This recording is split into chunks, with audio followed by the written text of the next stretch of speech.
Don't sweat the small stuff. My mom's just brutally honest. You'll get used to it. Even when I'm hurt by his mother's harsh words, Alec just brushes it off. I love him, but it makes me wonder if marrying him is the right choice. My name is Emmy. I'm a 31-year-old average office worker. I've been dating Alec for 6 months, and we've recently decided to tie the knot. Deciding to get married after only half a year of dating felt a bit rushed. We both still live with our parents and have only been going on weekly dates.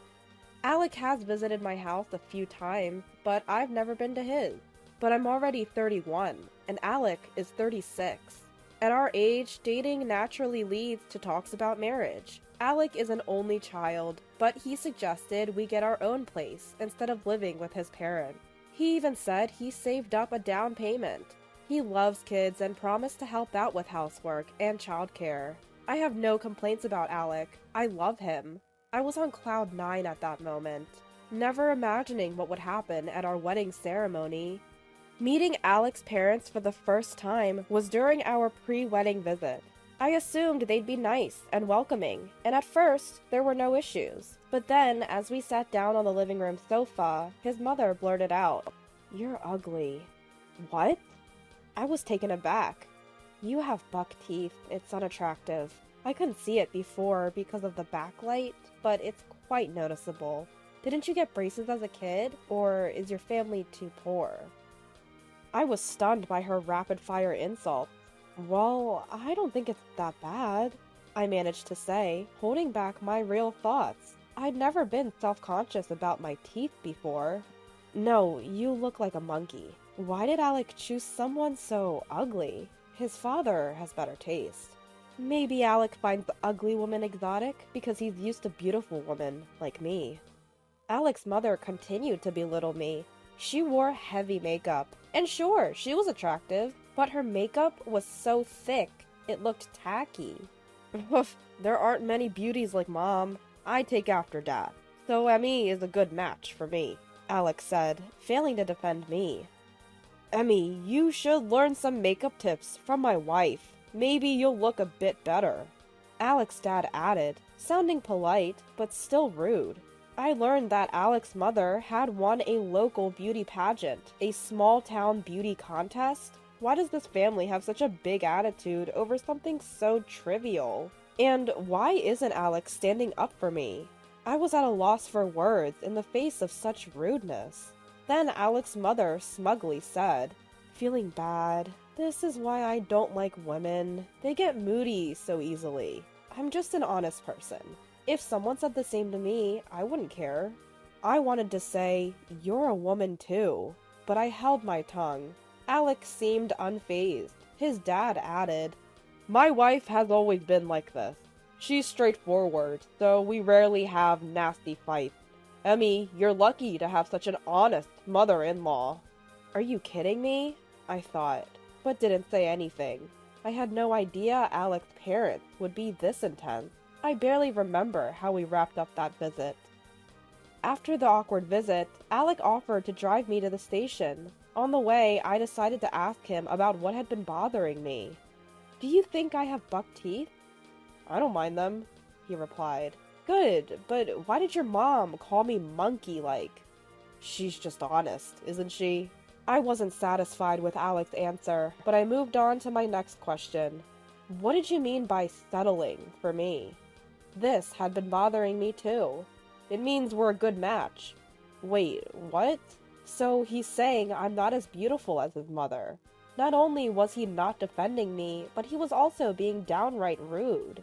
I wanted him to compliment me, even if it was a lie. Should I reconsider this marriage? I was starting to have doubts. I had my reasons for wanting to move out and get married. My brother Justin was already married and living at home. We have a large house in the suburbs with plenty of rooms. I had planned to move out when Justin got married, but we all get along so well, and his wife Beatrix is so friendly that I've stayed put. But I knew it was time to move on. When I got home, Justin had just returned from work. I asked him the same question. "Do you think I have buck teeth?" "What? No, never noticed." "Right? Did someone say something? You were visiting Alec's family today, right?" No, just wondering. I dodged, impressed by his intuition. A warning bell was ringing in my mind, telling me to reconsider the marriage. But I had come this far.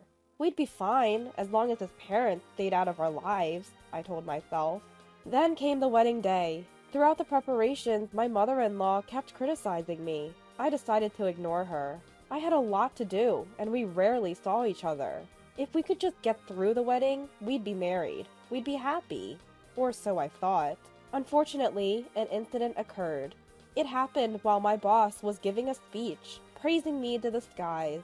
I was both pleased and embarrassed. I looked up to see how my family was reacting and caught my mother-in-law's eye. She didn't seem to find it interesting that I was being praised and had a surprisingly hateful look on her face. She looked furious, probably from too much wine. Empty wine bottles littered the table. Mother-in-law slowly stood up. She stood up and walked toward the MC, grabbing the microphone. The host was confused, and I couldn't help but be confused too. Emmy is in the sun at work. Listen, everyone! She shouted, interrupting my boss. It was incredibly rude. Mother-in-law continued, without worrying. Enough! I know who this boss is, but you're praising Emmy way too much. She can't be that great. She's over 30 and still living at home, so she must be useless at housework. She's a defective woman. Even with makeup, she's ugly. The room fell silent. My boss stood frozen, still holding the mic. Hey, what are you doing? Stop it! My boss was speaking! I shouted, my voice echoing in the room. My mother-in-law looked dangerously drunk.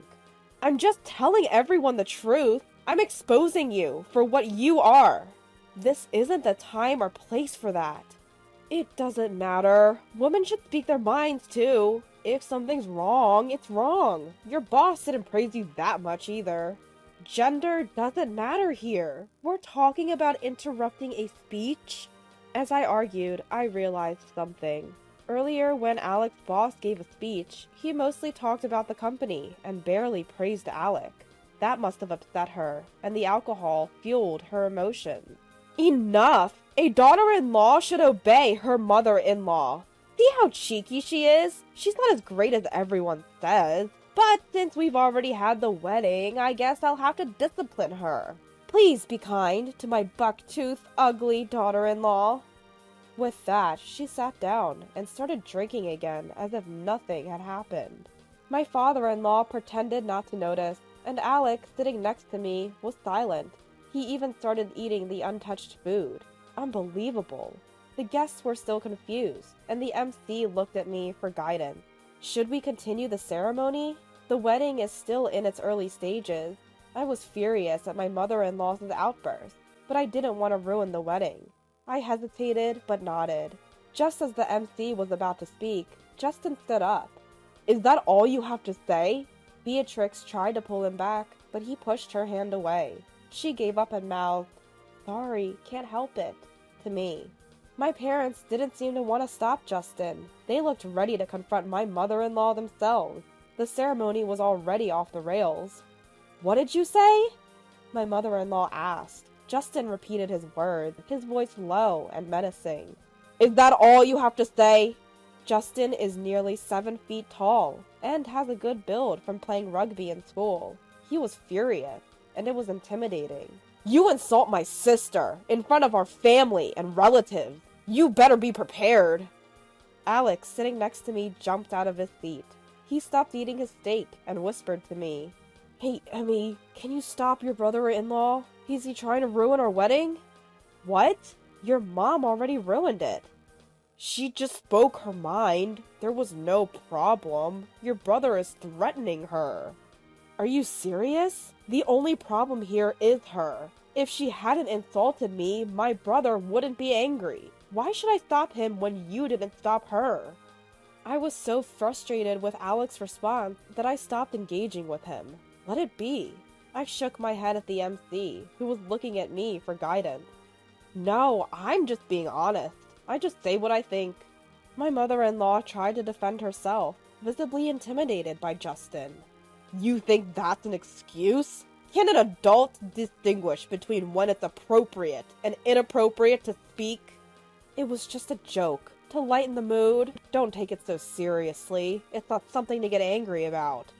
It absolutely is! This is a wedding! It's not just our family here. There are many people who care about Emmy. You, who are supposed to become her mother-in-law, just insulted her in front of everyone. You basically announced you're going to make her life miserable. Scattered applause broke out at Justin's words. Brother-in-law, I'm sorry. My mom didn't mean any harm. Alex stood up to make excuses. Alec, you're apologizing to the wrong person. And no excuses. If she meant no harm, how could she say something so stupid? Well, my mom is just honest. That's self-proclaimed honesty. Being honest doesn't give you a free pass to slander. Alec was at a loss for words, cut off by Justin. Emmy, can you stop your brother? He's ruining our wedding. My mother-in-law pleaded with me in a pathetic voice. Yeah, Emmy, stop your brother. Don't make it hard for my wife and son. My father-in-law finally spoke, only to piggyback on my mother-in-law's words. They really were two peas in a pod, not thinking they did anything wrong. What are you people? My father finally couldn't stay silent and stood up. After ruining my daughter's wedding, you make it sound like my son is the bad guy. Slander, human rights violations, you must really want to be sued. We're done with family ties, but we'll meet plenty in court. Wait, suing? I just wanted a family where we could speak our minds. Right, Emmy? We could get along, couldn't we? My mother-in-law changed her tune after hearing my father's words, trying to excuse herself in a cloying voice. Her words and attitude were enough to make my anger explode. So, you think it's family-like to unilaterally badmouth your son's wife? To ruin a once-in-a-lifetime event, like a wedding? Well, my mother-in-law was at a loss for words. Glared at by Justin and my father, my in-laws hung their heads in silence. Come on, Emmy. Let's call it quits here. You're making me angry. Alec, completely missing the mood, spoke to me with a defiant attitude. I snorted. He's scared stiff of Justin, but looks down on me? What a loser. What do you mean, stop it? It's ridiculous. I didn't start this, your mom did, and you're blaming me? When I glared at Alec, he looked away. So weak. What did I ever see in this guy? I can't remember anymore. I can't marry you. This wedding is off, I shouted at Alec. Come on, we're in the middle of our wedding. Let's let bygones be bygones. Those aren't words the offender should say to the victim. Ever since I met your mom, I've been thinking we should call off this marriage. I've been too slow to decide. You mean you don't love me? I did love you, which is why I wanted to marry you. I even tried to tolerate your mom. But I realized something. A husband who won't stand up for me at our wedding won't stand up for me ever. When I declared this, a single round of applause echoed in the hushed wedding hall. It was Justin clapping for me. Beatrix, my father, and my mother joined in, and the applause grew louder. Even some of the guests from Alec's side started clapping, probably agreeing that Alec and his parents were out of line. And so the wedding was called off, and divorce discussions began. I hired a lawyer and demanded compensation from Alec for the divorce and a settlement from his mom for defamation. A friend had recorded the whole thing on their phone, so I had solid evidence. Plus, I had as many witnesses as there were guests. There's no way I could lose. I got a hefty settlement from Alec's family, and they paid for the entire wedding. I returned the gifts to my side of the guests, each of whom offered warm words. I've completely cut ties now, but Alec and his parents are in for a tough time. Alec's colleagues and bosses witnessed everything at the wedding, so his work environment must be uncomfortable. Rumors are also spreading about his parents in their neighborhood. I started living alone, feeling a weight lifted off my shoulders. If Justin hadn't stood up for me, I would have somehow finished the wedding and married Alec. I wouldn't be living this peacefully. I should thank Justin for wrecking the wedding.